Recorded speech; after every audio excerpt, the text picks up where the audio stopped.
Hello dear student, myself Digan Sakhiwala. I am your science teacher and we will continue our chapter number 11, Human Eye and Colorful World.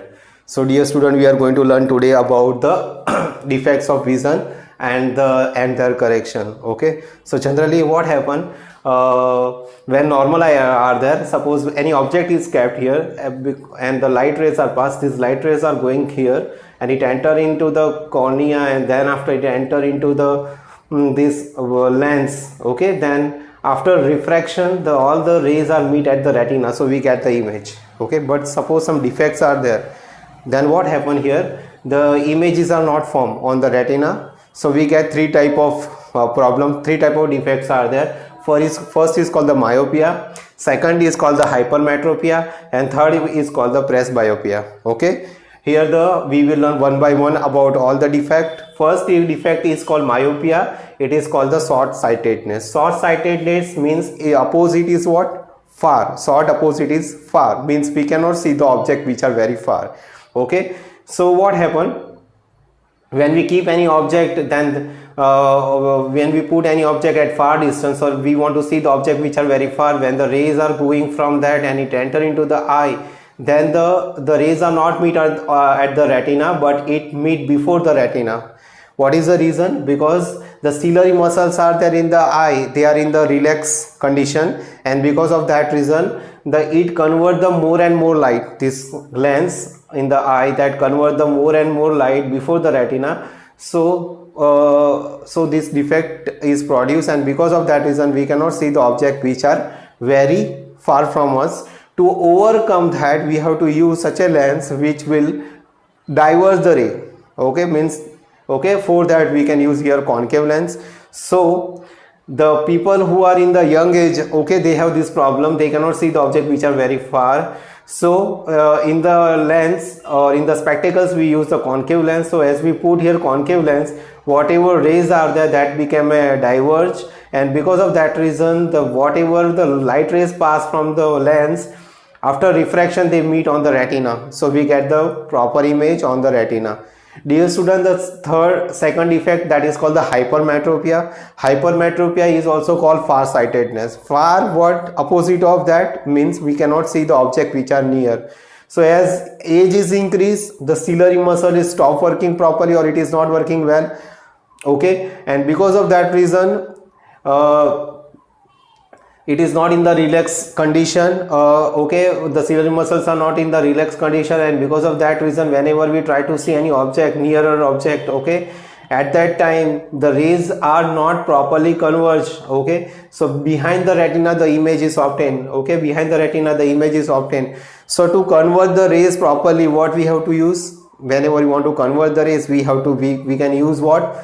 Convex lens. So in the spectacles we use the convex lens. This defect is generally arise to the person whose age is more. So when we use the convex lens, then because of the convex lens all the rays pass from the object, after refraction they meet at the one point, so we get the image on the retina and we can see the properly. But as age is increased more and more, at that time there is a chances of both the defect. That defect is called the presbyopia. Okay, in that ciliary muscles are become so much weak, and the person cannot see the object which are very far, as well as the person cannot see the object which are very near. Okay, so this type of defect is called the presbyopia, and it is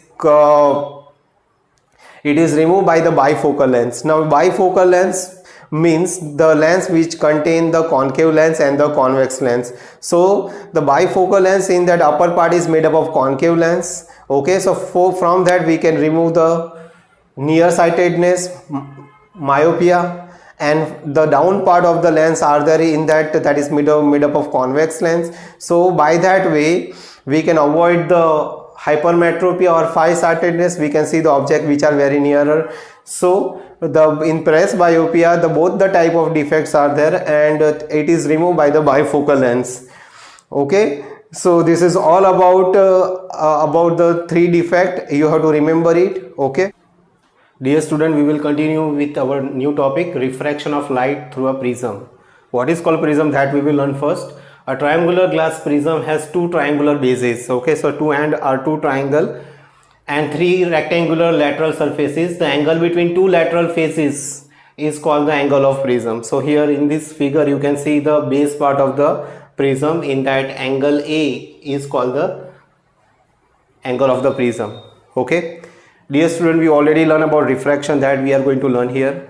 Okay, so first definition of refraction is what? When the ray of light pass from one medium to another medium, then it change the direction, that is called refraction. More in detail, if the ray of light pass from the rarer medium to denser medium, then it is going nearer to normal. Okay, another definition, if the ray of light pass from the denser medium to the rarer medium, it is going away from the normal. So that we are going to here apply. We are going to learn angle of deviation, like we learn the lateral shift in the rectangular glass slab. Same way we are going to learn here the angle of deviation. So first what happened, in the ABC, this is the prism. On that we have the incident rays are PQ. What we believe that the PQ ray go directly. So this is our expected direction, but it will not happen really. But what we think that it will go directly. So whenever the ray of light pass from P to E, PQ to E, then what happen? It will not go straight, but it will, whenever the ray of light pass from the rarer medium to denser medium, it is going nearer to the normal. So it bend here and it goes in the direction of E to F.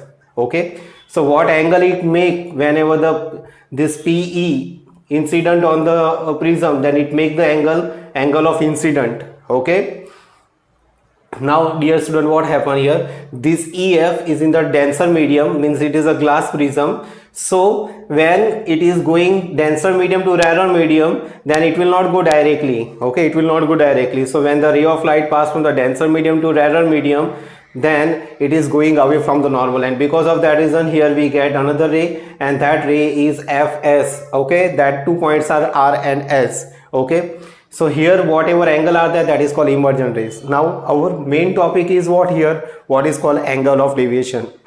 what we expect the ray, it should go directly, and where the ray is going, so between that angle is formed, that angle is called the angle of deviation. So our expectation is the ray go directly here, but ray is going in this direction. Okay, so the angle between the expected ray and the emergent ray, means real ray, that is called the angle of deviation, and it is represented by delta.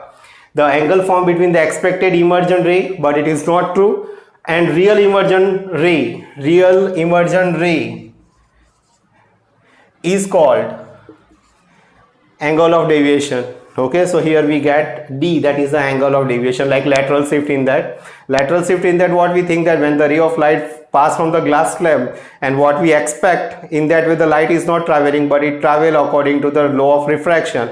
So whatever difference are there between the expected ray and practical ray, whatever ray pass, that difference is called the lateral shift, and here it is called the angle of deviation. Okay, dispersion of white light by a glass slab. Okay, dear student, what happened, white light is made up of 7 colors, but we do not know that it is made up of 7 colors.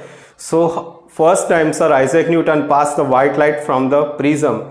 Okay, and when he passed the white light, or white light has 7 colors, and this 7 color has different velocity in the glass, and because of that reason they are separated. Okay, in the air all the color has same velocity, but in the glass all the color has different velocity, so they disperse. Okay, they separated, so we get the 7 colors. Okay, so the study related with light is called optics, and generally it was started by the Sir Isaac Newton. So when the ray of light pass from the air to the prism, then it splitted or it dispersed into the 7 colors, and because of that we are getting VIBGYOR. Okay, VIBGYOR means violet, indigo, blue, green, yellow, orange and red. Okay, so we get the one type of spectrum. Now what is called spectrum? The band of 7 color obtained due to the splitting of light is called the spectrum. Okay, white light already made of 7 color, but this 7 color has same velocity in the air. Okay, but when it passed from the prism, or whenever it passed from the drop of water, then it splitted into, or it dispersed into the 7 color, because in the water or in the glass their velocity are different. Okay, now another experiment in that He take Sir Isaac Newton take the two prism. One is in the upward direction and other is in the downward direction. So when he passed the ray of white light, then here also seven colors are obtained. But these all seven colors are passed from another prism. Then what happened from them? We get again white light. Okay, so this is all about here because of the refraction. When the ray of light passed from the rarer medium to denser medium, it changed the direction as well as the velocity of different color, in the different medium are different, and so that this type of splitting occur. Okay, the red color light band least and the violet color light band maximum. So this one is band least, and because of that reason red color is in the signal. Okay, so from very far distance also we are able to see the signal. So in the railway or traffic, in that three signals are there. What is the reason? That their deviation is very less. Okay, so we can observe from the very far distance. Okay, so this is all about the refraction of light through the prism.